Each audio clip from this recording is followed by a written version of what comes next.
Evans, kuna hili swala ambalo Ahmed Ally amelizungumza kuhusiana na mashabiki. Pengine wanafanya hivi si tu kuangalia michezo ambayo Simba tayari imepoteza, lakini wakichungulia future ya Simba pia kuna kitu ambacho wanatamani kukiona wao kama mashabiki, lakini ni kama hawakioni. Ni kwa sababu ni timu ambayo imezoea kupata matokeo. Ukiwa unapitia kwenye hizi nyakati kidogo inatesa mashabiki. Kwa hiyo hiki ambacho unakiona kinaendelea sasa hivi ni watu wanataka kurudi kwenye hizo nyakati ambazo walikuwa wanaiona Simba inatamba. Hii kukaa misimu minne bila ubingwa, na huu unawezekana ukawa ni msimu wa 5 bila ubingwa. Kwa hiki ambacho kinaendelea mpaka nyakati hizi, kwa sababu kwenye games ambazo naamini Simba ana deserve kupata alama kwa sababu ya ubora wa timu walionayo.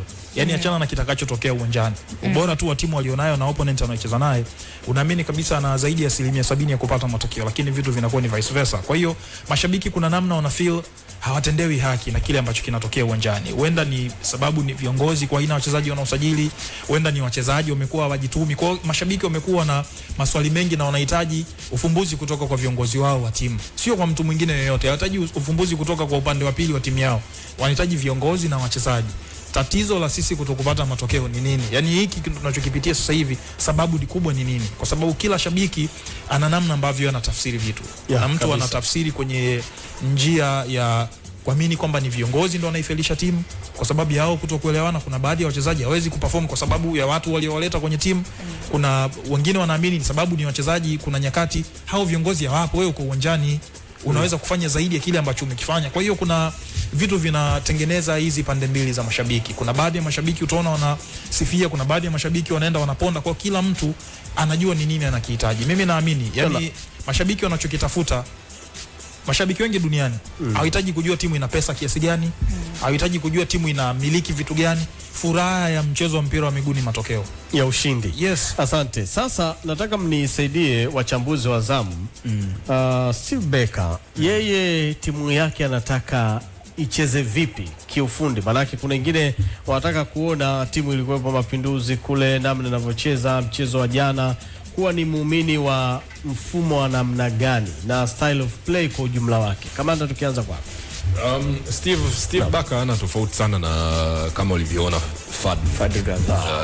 Fadlu Davids wakati timu Simba inacheza. Na kocha wengi wa Afrika Kusini, cha kwanza wanapenda timu inayomiliki mpira. Timu inayodominate possession, timu inayotengeneza nafasi nyingi. Of course mara nyingi unakuta features za hiyo timu wakati mwingine labda kuna mawinga ambao wanakuwa, manake kwenye mpira wa South Africa mawinga ndio wao wanafunga sana. Ndio maana timu nyingi za South Africa zina mastriker wale ambao sio volume scorers. Na hii ina reflect hata kwenye timu yao ya taifa. Magoli mengi yanafungwa na wale kina Oswin Police, kina Rele Mofokeng, Mohau Nkota, na sio strikers. Strikers wanakuwa ni watu wa kushiriki kwenye mchezo. Lakini Mkai, kitu kimoja ambacho unapaswa kuelewa ni kwamba kuna mstari mwembamba sana kati ya aina ya mpira ambao kocha wa timu fulani anataka timu yake icheze na uhalisia ulioko uwanjani. Kuna mstari mwembamba sana. Yani kocha siku zote lazima awe willing kuadapt na vitu vichache. Wewe una falsafa yako kama kocha, lakini unaweza kufika kwenye timu ukakuta hakuna wachezaji ambao wanaendana na kile ulichonacho. Kuitekeleza ni kutekeleza, maana unaweza kuchanganya kutekeleza ile falsafa yako. Unaweza kuwa wewe unapenda timu yako ishambulie sana kutokana na mipira ya pili, lakini ukawa huna washambuliaji ambao wanaweza kupambania mipira ya kwanza, kwa sababu mpira wapigwa kutoka kwa kipa, striker wako upambanie, alafu awepo mtu anasubiri kupewa pasi ili aanzishe shambulizi. Kuna timu inapenda kucheza counter attacking football, lakini sometimes mnakwenda kwenye mechi mnakutana na timu ambayo imepaki low block. Sawa, hamwezi kusema bwana kwa sababu wao wamepaki basi tuwasubiri ili tuwakaunti. Hapana, itabidi uadapt kulingana na kinachotokea. Sasa kwenye mechi ya jana shida ilikuwa wapi? Timu inaposhambulia wachezaji hawarudi katika nafasi yao kwa haraka. Yani kwenye muundo wao uzuiaji sio mzuri ama shida ni nini? Kwenye maana wanakwenda kucheza na Tunis. Ushawahi kujiuliza kwa nini timu ndogo inacheza na timu kubwa huwa zinapenda kupaki basi na kushambulia kwa kushtukiza. There's a reason for that. The reason ni kwamba ukishambulia timu ambayo imetoka kupoteza mpira, kwanza kunakuwa kuna gaps za wewe kwenda kushambulia. Sababu kama mnapishana hivi, kama timu iko imeseto, mkishambulia muweze kupata ule upenyo wa kupiga mpira alafu mkafunga. Sawa? Kwa hiyo mara zote wewe unaposhambulia, na ndio maana sometimes hata timu zinazoshambulia sana unaweza kukuta zinacheza na defensive midfielders wawili kuzuia nyakati ambazo wamepoteza mpira zisiwe za hatari kwao, kwamba tukipoteza mpira huyu mtu anayekwenda kushambulia akutane na watu wasiopungua 4 ambao wanazuia. Hili ni pungufu, linapaswa lifanywe kazi kiasi gani? Maana tunaamini kwamba timu inaposhambulia inatakiwa iwe sawa sawa, na timu inapozuia pia lazima iwe sawa sawa. Yes, ndio. Unajua kila kitu kina faida na hasara. Unapomfukuza kocha effectively, maana yake umekubali kuanza upya. Kwa sababu kocha mpya atakayekuja, kuna vitu lazima vitokee. Kwanza kuna mchezaji lazima atakwambia kwamba mimi usimtaki, namtaka mwingine. Hiyo lazima itokee. Ndio maana umesikia Simba sasa hivi inahangaika mpaka tunaambiwa kwamba kuna watu wamepewa bonus kwa sababu kama unamtafutia mchezaji wa timu ya kwenda kuna sijui $10,000. Kwa hiyo kuna vitu kwenye mpira ni consequence ya kawaida kabisa ya maamuzi yenu. Yes, sometimes unaweza ukabadilisha kocha, maamuzi ya kina. Kwa hiyo viongozi wa Simba wanaiangamiza Simba. Mimi siwezi kuiita kuiangamiza, ila tusemeje, ile kanuni ya tunayoitumia huwa tunaitumia kwenye physics, kwamba ni physics au ni kitu gani, kwamba where there's every action there's an equal reaction. Hiyo physics ni kwenye physics sawa. Unapomfukuza, yani kwa mfano Pantev, inawezekana Pantev angekuepo yeye angeweza kushinda ile mechi. Ndio maana nakwambia huko alikuwa anakuja huko timu ya Pantev ulikuwa unaiona ishajipata, ila changamoto ya Pantev ilikuwa ni watu tu kufinish. Sasa hiyo sio changamoto ya Pantev, umeelewa? Ndio maana nakwambiaje, sasa hilo angelifanyia kazi, japokuwa wachezaji wake walikuwa na hizo changamoto. Consequence ya mabadiliko kwenye timu baada ya kocha kuwa amebadilishwa ni kitu ambacho huweze kukikwepa, na mabadiliko huwa yapo. Wewe angalia kwa mfano Manchester United imemfukuza Amorim immediately baada ya Darren Fletcher kuja, na yeye alikuwa ni kocha wa muda. Kuna vitu vimebadilika, muangalie Benjamin Sesko, muangalie Patrick Dogu. Sawa, yote ni by product ya mabadiliko ya setup ya kiufundi kwenye timu, kwa sababu mnafanyia kazi idea za mtu mwingine. Yani mkai hii si radio ya Crown, ndio sawa. Siku anaweza akabadilishwa labda programs manager, akaja mtu mwingine ambaye labda yeye atakuwa anaamini kwamba kwenye kipindi hiki cha Crown Sports tukiongeza labda segment ya kama dakika 10 ambayo tunapiga mziki tutavutia wasikilizaji wapya. Sawa, wewe unaweza ukakubaliana na hicho kitu. Ukasema bwana, mimi ninachojua ni kupresent michezo tu, sasa unaniambia hapa nipige linki za wanamuziki, mimi nitaizea wapi? Umeelewa? Tayari ni consequence hiyo ya mabadiliko ya uongozi.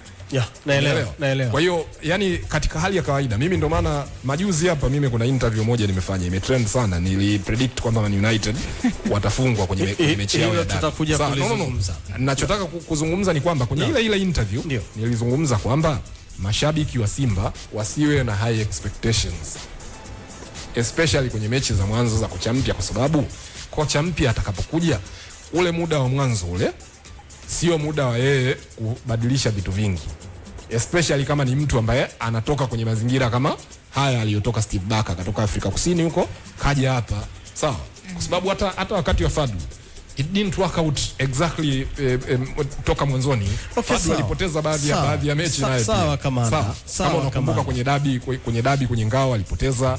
Sawa, mechi ngumu zile pia zipo. Kwa hiyo ni swala la kawaida kabisa.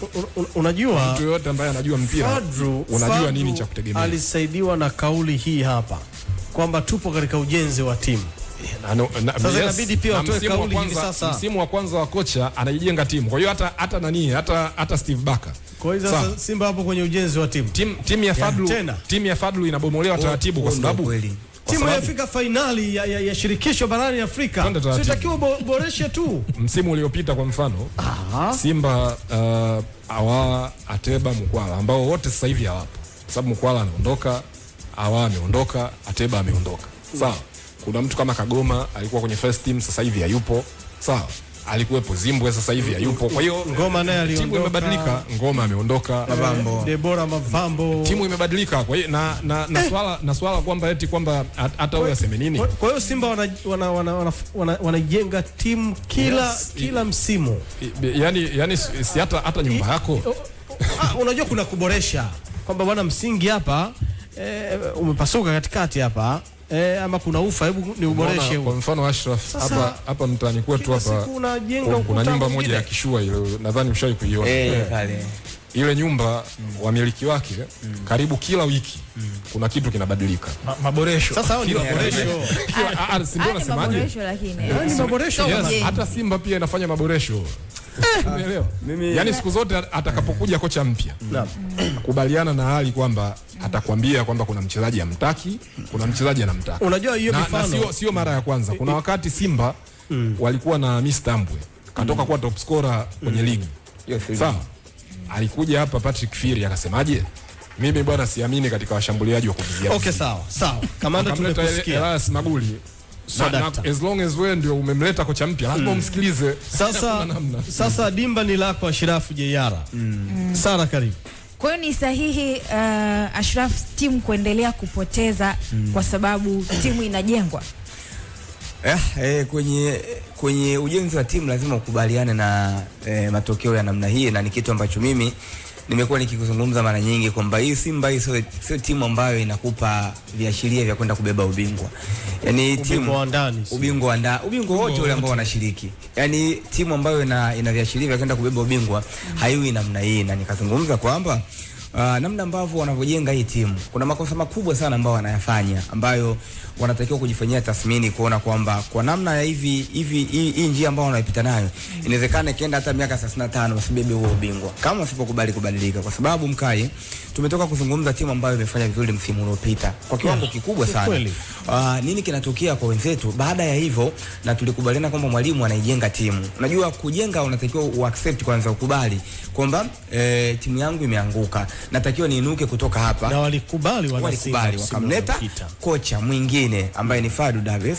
Alifanya kazi na wachezaji ambao aliwakuta, na wengine pia yeye aliwasajili akafanya nao kazi. Mwisho wa msimu kuna wachezaji alisema siwezi kufanya nao kazi, nahitaji watu wengine. Ndio maboresho hayo, kwa sababu kocha anaona nini kiko mbele yake na anajua ni sehemu gani aliteleza msimu uliopita. Kwenye mahitaji yake alihitaji X factor.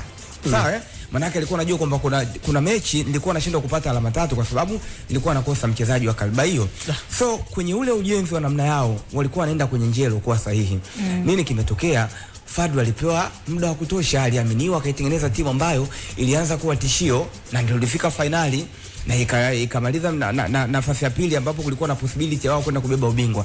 Msimu walichotakiwa kukifanya ni kubaki na ule kocha, kuhakikisha kwamba anabaki, kwa sababu kwanza ndio kafanya sajili za wachezaji ambao mpaka sasa hivi bado hawaja click, na yeye ndio alikuwa anajua matumizi ya wale wachezaji ambao wamefanyaje, amewasajili. Okay, kocha nafikiri kosa la kwanza lilikuwa hapo. Yes, kukubali kuna ofa, lakini kulikuwa na mazingira mengi huko down huko ambayo alipelekea Fadri kutoka. Ukiachana tu na hiyo ofa kwamba alipata ofa kubwa, lakini yeye alikuwa na vision ya kuendelea kubaki na timu. Lakini kwa sababu ya sintofahamu nyingi ambazo zilikuwa zinakuwepo ndani kwa ndani, ambazo pia viongozi nao walichangia kumwacha Fadlu aondoke. Ukiachana na hii ofa kwamba akapata ofa, unajua wanakuja na ile kigezo kwamba alipata ofa ambayo ni kubwa kuliko hapa, akahitaji kuondoka. No, nyinyi kama viongozi mlifanya nini? Tulishawahi kuona timu kubwa barani Ulaya, hata Afrika pia, mchezaji mkubwa ambao ni key player kwenye timu, watu wanamhitaji kwa kipindi hiko, klabu inamzuia huyo mtu, mnazungumza naye kwa sababu mnajenga timu na mnaona vision ya kocha aliyokuepo. Okay, mmefanya blanda, kocha kaondoka, si ndio? Mmemleta kocha mwingine. Huyu kocha pia mlitakiwa mlicall viongozi kwamba msimu uliopita tulifanikiwa kwa sababu tulimpa muda wa kutosha. Msitaki kuaminisha watu kwamba mko tayari kwenda kubeba ubingwa. Simba hawana timu ya kwenda kubeba ubingwa currently kwa hicho ambacho kinatokea. Okay, Pantev alianza kutengeneza timu. Tukawa tunazungumza hapa kwamba timu inaanza kujipata vile inacheza, si ndio? Kaenda kufungwa kwenye mechi 2 ambazo mtu yote anayejua mpira anaelewa. Yaani kufunga na Petro sio dhambi. Yaani hao watu wanawazidi quality. Mmefungwa na Meleni kule away, wao wana ubora na kule ni kwao, na ukiangalia mechi na sio kwamba Simba hawakupata nafasi za kuscore. Walitengeneza. Manake nini? Mlitakiwa muamini kwamba huyu kocha ana uwezo mkubwa wa kuitengeneza hii timu. Tumpe hiyo time ya kutosha. Mkaachana naye, akawa Matola kwa muda. Mkaachana naye kwamba hafai kuiongoza timu. Mmemleta kocha mwingine. Okay, huyo kocha hivi mnajua alikaa misimu mingapi pale Stellenbosch mpaka kuja kufanikiwa kufika hatua ya nusu finali na kuona kwamba huyu kocha ni kocha bora, mazingira ambayo alimfanya afanikiwe South Africa. Mmezingatia hicho kitu. Kwa hiyo huyu kocha akija akikwambia mimi nahitaji wachezaji, maana yake unatakiwa umsikilize. Okay, una wachezaji ambao uliwasajili kwenye dirisha kubwa, hawajatumika vya kutosha. Umecheza mechi 5 tu kwenye ligi. Means kwamba huyu kocha alikuja anahitaji kuitengeneza timu, kadimanda wachezaji wengine. No, kwenye issue ya mbio za ubingwa kwa sababu mpaka sasa hivi ligi imechezwa kwa wale ambao ni title contenders. Maana main title contenders ni Simba, Yanga na Azam. Sawa. Wote ni Yanga, Azam, Simba. Okay. Lazima asipangilie mkai. Anataka kusema kamanda, nimekuelewa. Sawa. Kamanda. Twende taratibu. Yes, jibu swali langu hili. Let's debate. Ngoja nitengeneze hoja yangu afu utauliza. Sawa. Kwa dynamics za ligi ya mechi 30 bado ni safari ndefu kumtoa mtu kwenye mbio za ubingwa. Sawa. Kwa sababu tunazungumza hapa Simba ameangusha pointi 2 tu ambazo mtu yoyote anaweza kuangusha. Kutakuwa kwa mfano Yanga hajacheza na Azam bado. Mechi 2 za Yanga na Azam, Yanga anaweza akaangusha points na Simba akagain points zingine kwenye hizo ligi. Kwenye ligi hii kuna mechi 2 za dabi bado ambazo kuna mtu anaweza akachukua point 6 kwenye hiyo mechi. Of course tunazungumza kwamba unaangalia dalili zile, lakini point zinaweza kuangushwa sehemu yoyote. Yanga aliangusha point hivi kama ambavyo Simba kaangusha jana kwenye mechi ya Mbeya City. Kamanda, the same way ambavyo Azam kamfunga Simba anaweza kamfunga Yanga kwa sababu hata msimu uliopita. Mkai, nataka niulize kitu kamanda. Umeelewa? Kwa hiyo kama hatuwezi kumake conclusion ya mbio za ubingwa sasa hivi, lakini timu ipi unaipa nafasi kubwa ya kutoa ubingwa msimu huu kamanda? Of course ni bingwa mtetezi kwa sababu yeye kikosi chake 3 bora yako. Okay. Bado ni mapeo. Obviously piga ua 3 bora sio 3 bora. 4 bora itahusisha Simba, Yanga, Azam, Singida. In no particular order. Sasa Mkai, sorry, naomba dakika moja. Ambacho najaribu kusema ni kwamba ndio hatuwezi kumake conclusion ya ubingwa sasa. Sawa, wewe unataka kusema tu kabla msimu hujaanza. Admin alituuliza wa Crown FM kwamba wewe unaona msimu unaokuja huu unaanza ni timu gani inaenda kuwa bingwa? Hapo timu zimefanya sajili hazijacheza mechi hata moja. Kamanda aliipa Simba ubingwa kwamba anaona Simba anaenda kubeba ubingwa. Haijacheza timu hata mechi hata moja. Sidhani kama nilisema Simba anakwenda kuchukua ubingwa. Yani kwenye list yako ulisingizia. Sawa, ile nanili ipo. Sawa. Kwa sababu hivyo vitu hata point yangu ya msingi ni kwamba yani, kabla ligi haijaanza watu tulitabiri. Hiyo ni jambo la kawaida. Yes, kwamba sasa kama una uwezo wa kusema timu fulani inaenda kuwa bingwa na haijacheza hata mechi moja. Mimi ligi imecheza mechi 5 na naona timu inavyocheza na shibaji kuona kwamba timu haina sifa ya kubeba ubingwa. Hapo unaniwekea maneno mdomoni. Of course hakuna shida hata kama kweli ningekuwa nimefanya hiyo prediction, lakini sikufanya hiyo prediction. Mimi nimesema kwamba timu zinazoweza kutoa ubingwa ni Yanga, Simba na Azam. Simba ndio alikuwa wa kwanza kamanda. Sio kweli, unanisingizia. Ngoja. Nani itaitafuta hiyo? No ipo. Wewe unakumbuka uliweka list gani? Yani katika hali ya kawaida. Unajua nataka kitu kimoja. Sikiliza basi. Hiyo mbona mafaili tutafukua tu wala hamna shida. Ilipandishwa kawaida, lakini muda wetu pia una taradadi kweli kweli na tuna vitu vingi kweli kweli. Sasa Evans, kwa Simba hii Simba ambayo imeshindwa kuitafuna miwa ya Manungu Turiani wanaweza kweli kwenda kupata hata walau tende dhidi ya Esperance de Tunis kwa Simba hii? Manake naiona Simba ambayo inaweza ikaenda kutia aibu kule Tunisia. Inawezekana ikaenda kutia aibu kwa hiki ambacho kinaendelea mpaka. Zile 5 sije zikajirudia kamanda, zile 5. Yani inawezekana kabisa. Yani Simba ikaenda kutia aibu, lakini tukumbuke hii ni football. Ya ni kweli. Na kweli. Yani hichi ndio kitu ambacho watu wanatakiwa kukumbuka, hii ni football. Kwa sababu kuna nyakati tumewahi kuona vitu vinaenda tofauti. Msimu huu tu. Yani msimu huu kwenye mashindano haya picha ambayo ilikuwa kwa Young Africans dhidi ya kundi lililokuwa Rabat. nini kimekuja kutokea. Hii inakupa picha ya football namna ambavyo kuna nyakati na play timu bora pia. Pamoja hiyo picha lakini Yanga timu bora kuliko FAR Rabat. Hapana. Ndio tutarudi hapa timu bora lakini Yanga pia nao sio pesi. Timu yako ndio itakayoamua. Commitment ya wachezaji wa Simba inakuonyesha dalili zote kwamba haiwezi kupata hata alama moja. Yaani commitment ya wachezaji inakuonyesha hawezi kupata hata alama moja. Ni kwa sababu kuna mazingira Simba inacheza kama tayari wao wameshatoa huo ubingwa, tunaenda kukamilisha ratiba. Nani anapaswa kuwajibisha wachezaji wa perform vizuri uwanjani? Mimi naamini ni wachezaji wao wenyewe kwanza kujua wana ile thamani ya kuvaa jezi ya Simba. Yaani wanatakiwa kujua kwanza thamani ya wao kuvaa jezi ya Simba. Na kama jambo ni endelevu ndo tunazungumza sasa. Kama wewe mchezaji mwenyewe unashindwa, sasa hapa ndo tutakuja kwa viongozi, makocha na benchi lake lote. Tutazungumza viongozi wa timu namna gani nyinyi mnafikiria kwenda kurudisha morali ya wachezaji, kwa sababu wao wenyewe tu kujimotivate imeshindikana. Nyie mnawasaidiaje watu kurudi kwenye kile ambacho mnakiamini? Kwa sababu mimi naamini tunasema shetani wa mtu ni mtu mwenyewe. Yaani shetani wa mtu ni mtu huyo. Hakuna shetani kutoka nje. Yaani ni wewe peke yako na akili yako, namna ambavyo unafikiria ndivyo ambavyo vitu vinatokea, kwa sababu wewe ndio unaamua kuvipeleka huko na kukutaka. Kwa hiyo mimi naamini Simba the way ambavyo timu inacheza haikushawishi. Ukiangalia kama mechi ya jana dhidi ya Mtibwa, first half nafasi walizozikosa, naamini pia ndo sababu ya Mtibwa pia kufungua turbo second half. Kwamba hawa watu kama tuliweza kukaa nyuma na wametengeneza nafasi na wameshindwa kutumia, na sisi tunaziona nafasi ambazo tunaweza tukatumia tukapata kitu, kwa nini tusijaribu? Wamejaribu na imekuwa, wameattempt mara chache, lakini kwenye attempt zao umeona matokeo yaliokuja kutokea. Kwa hiyo kwangu mimi naamini ile hali ya upambanaji wa wachezaji wa Simba iko chini. Benchi la ufundi, yani kama kuna namna watu wameridhika. Mimi niliwahi kuzungumza hapa, kama Matola hatoshi kuwa kocha mkuu, hatoshi hata kuwa kocha msaidizi. Yani unasema kama ilishindikana yeye kuwa kocha mkuu klabu kumwamini, hatoshi kuwa kocha hata msaidizi, kwa sababu kama alikuwa chini ya makocha wote na hakuna kilichobadilika, it means hata atakayekuja bado ataendelea kupokea maagizo yale yale tu. Sasa yeye si uko chini ya watu, ndio nasema kama alishindwa kubadili huko kwa hao waliokuwa nao, yani hata huyu hawezi kumshauri kufikia kule ambako Baka amekuja na mtu wake, anamwamini mtu wake. Matola ni chaguo la tatu. Ndio maana nasema japokuwa kama walishindwa kumwamini yeye kuwa kocha mkuu kwa hiki chote ambacho amekipitia chini ya makocha 15, wao pia ndio walogharamia elimu yake yeye ya ukocha na wanashindwa kumwamini mtu. Lakini unaamini Matola ana mchango ndani ya Simba? Yani kama upo ni mdogo sana. To me I believe kama upo ni mdogo sana. Mimi naamini ni mtu ambaye anatakiwa kwenda kuishi nje ya kivuli cha Simba.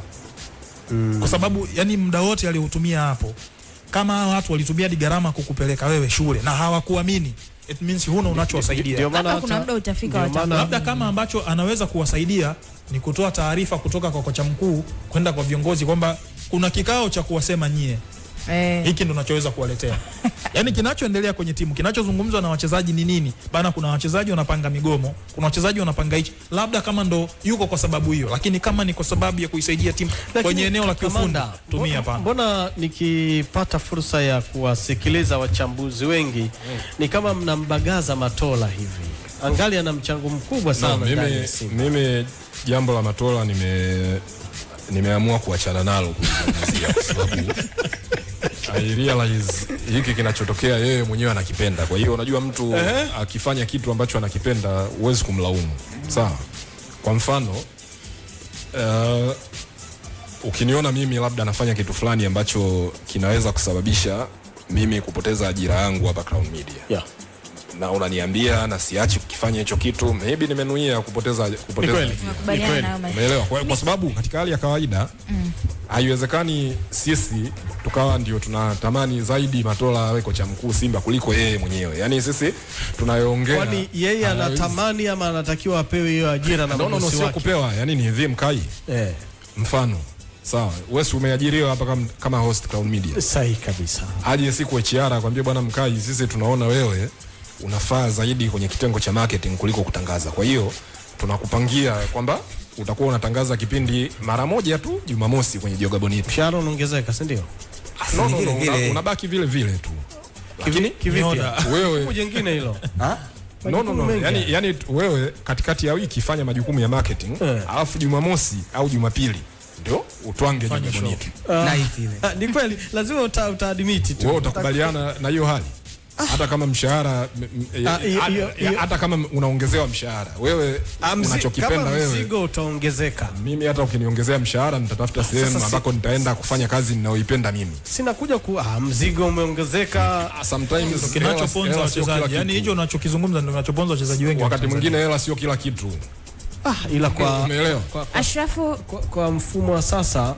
Kwa hiyo yani hiki kinachotokea kwa Matola, kwa sababu pale Simba tuliambiwa kwamba Matola wakati Pantev alipoondoshwa na yeye alipeleka CV yake, hajapewa hiyo nafasi. This was a time yeye kuquit kwenda sehemu nyingine. Asante.